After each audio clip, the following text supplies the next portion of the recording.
Account over, अब है law की बारी। इस वीडियो में हम बात करने वाले अकाउंट के पेपर के बारे में। सेकंड बात करेंगे 1.5 डेज में हम रिवीजन कैसे करेंगे इंटायर सिलेबस का विथ इंपॉर्टेंट क्वेश्चन। थर्ड बात होगी वो कॉमन मिस्टेक जो कि बच्चे करते हैं ड्यूरिंग द एग्जाम लॉ के, आप उन मिस्टेक को कैसे अवॉइड कर सकते हो। फटाफट आप पेन पेपर लेके रेडी हो जाओ क्योंकि आपका टाइम बहुत प्रेसियस है, आई नो। तो बात करते हैं अकाउंट के पेपर की। देखो ये अकाउंट का पेपर था, अब हो गया। इसके बारे में यदि आपसे कोई भी कुछ भी पूछता है ना, तो आपको अकाउंट का पेपर ऐसे लेना है और ऐसे फाड़ना है। फट जा भाई, फट जा ना, और ऐसे करके फेंक देना है। खत्म भाई। राहुल भाई की बातों में बोले ना, खत्म, bye bye, tata, good bye, गया।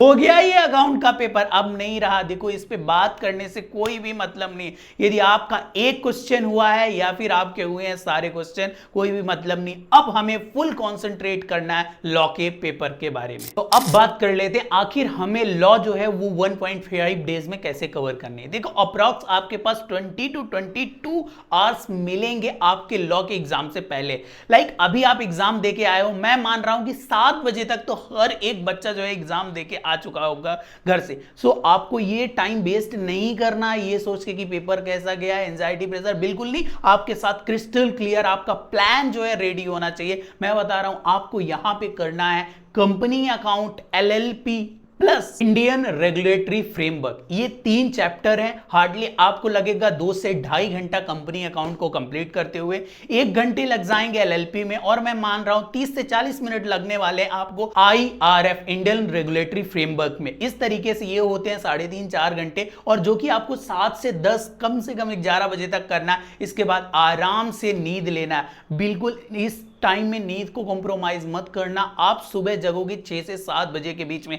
मतलब आपकी पूरी की पूरी 7 से 8 घंटे की नींद लेनी है। और अब आपको चालू करना है Indian contract act. I know इसमें इस बार 9 यूनिट है भाई साहब, और इस 9 यूनिट को करने के लिए एटलीस्ट आपको 6 से 7 घंटे चाहिए। सो आप क्या करोगे, यदि 7 बजे भी स्टडी चालू कर रहे हो ना, तो आपको ट्राई करना है 2 बजे से पहले पहले इंडियन कॉन्ट्रैक्ट एक्ट को खत्म करने का। आपका ऑलमोस्ट 50 to 60% सिलेबस खत्म हो चुका है। अब आपको इसके बाद उठाना है क्या, सोगा। भाई सोगा ना बहुत ज्यादा इंपॉर्टेंट होने वाला है। 3 से 4 घंटे आपको सोगा को करने में लग जाएंगे, और इस तरीके के शाम को बच चुके होंगे 5 से 6। और अब करना है आपको आज के ही दिन पार्टनरशिप, और पार्टनरशिप में हार्डली आपको 3 घंटे लगने वाले। फिर से सुकून की नींद लेनी, क्योंकि आपने इंटायर सिलेबस खत्म कर लिया। इन सारी चीजों के साथ लेटेस्ट MTP और RTP भी अपने साथ रखना। उससे होगा क्या, जैसे ही आप पूरा सिलेबस कवर करते हो, रिवीजन कवर करते हो ना,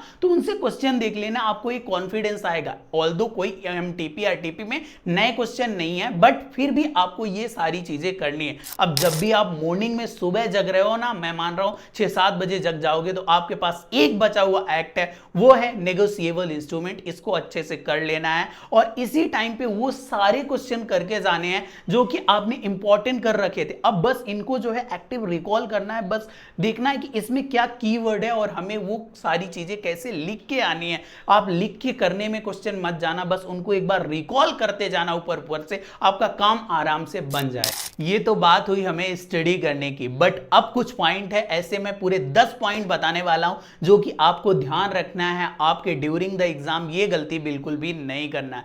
सबसे पहली उसमें वो है रीडिंग टाइम। 15 मिनट के रीडिंग टाइम को बहुत अच्छे से यूटिलाइज करोगे। पहला क्वेश्चन एनीवे कंपलसरी है, उसके बाद हमें 5 में से 4 क्वेश्चन करने, उनको बहुत अच्छे से सेलेक्ट करना, and always start with a small question. Second चीज है कि भैया हमें सेक्शन लिखना है या नहीं लिखना है, तो मैं बताऊं सेक्शन लिखना आपको बिल्कुल मैंडेटरी नहीं है। यदि आप 100% श्योर हो तो आप उठ करके आओ, अदरवाइज बिल्कुल भी टच मत करना, अदरवाइज आ बैल मुझे मार वाली बात हो जाएगी। थर्ड बच्चों का क्वेश्चन, भैया कितना कंटेंट लिखना है, तो ये बीकॉम की एग्जाम नहीं है भाई, ये BA नहीं बल्कि CA ऑलवेज जैसे हमेशा मैं बोलता हूं, तो आपको ट्राई करना है कि प्रोविजन सबसे पहले आ जाए, उसके बाद fact of the case, then conclusion, और इस तरीके से अपने आंसर को फ्रेम करना है, बिना मतलब कि बकवास बिल्कुल भी मत करना। इससे आपका और एग्जामिनर दोनों का मूड सही रहेगा, और आपको पता है मार्क्स उसी से आएंगे जब आप एग्जामिनर को खुश करोगे। पॉइंट नंबर 4, हैंड राइटिंग देखो मैटर मैं बोलता हूं करती है, बट जैसी हैंड राइटिंग है ना, आप उसको इंप्रूव नहीं कर सकते जाके डायरेक्ट एग्जाम में। सो आप ट्राई करना थोड़ा सा स्पेस मेंटेन करने की, मतलब बहुत ही ज्यादा हैंड राइटिंग खराब है ना आपकी, थोड़े से स्पेस मेंटेन करके करना, बहुत ज्यादा पास पास में चीजें मत लिखना। नेक्स्ट पॉइंट इसी से जुड़ा हुआ है, 5वां पॉइंट वो है fresh question with fresh page, always start new question in a new page. ये मैं बोल रहा हूं, बहुत अच्छे से ध्यान रखना, बच्चे ये बहुत गलती करते हैं, आपको ये वाली मिस्टेक नहीं करनी है। पॉइंट नंबर 6,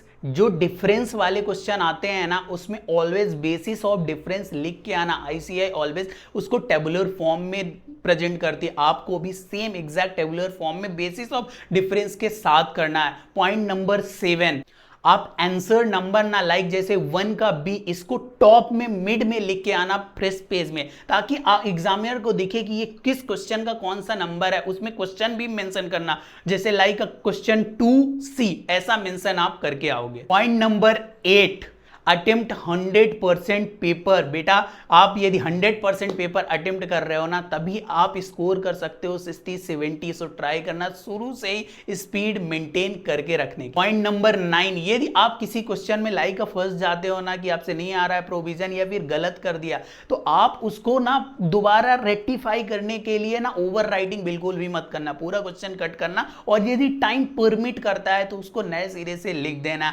और पॉइंट नंबर 10, ये जो सारी मिस्टेक बताई है ना, उसको बिल्कुल भी मत भूलना, और यदि आप नहीं बोल रहे हो ना, तो आपको खुद अंदर से पता है कि आप अच्छे स्कोर करने वाले हो।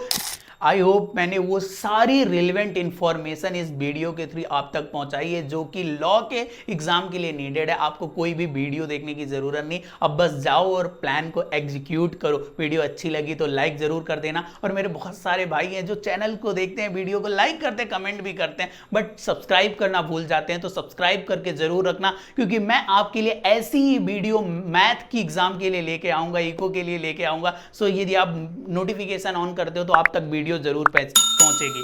बाकी कमेंट बॉक्स में ऑल द बेस्ट अपने लिए, अपने दोस्तों के लिए जरूर लिखना, एंड आई नो आपका पेपर बहुत अच्छा जाने वाला है। So all the best.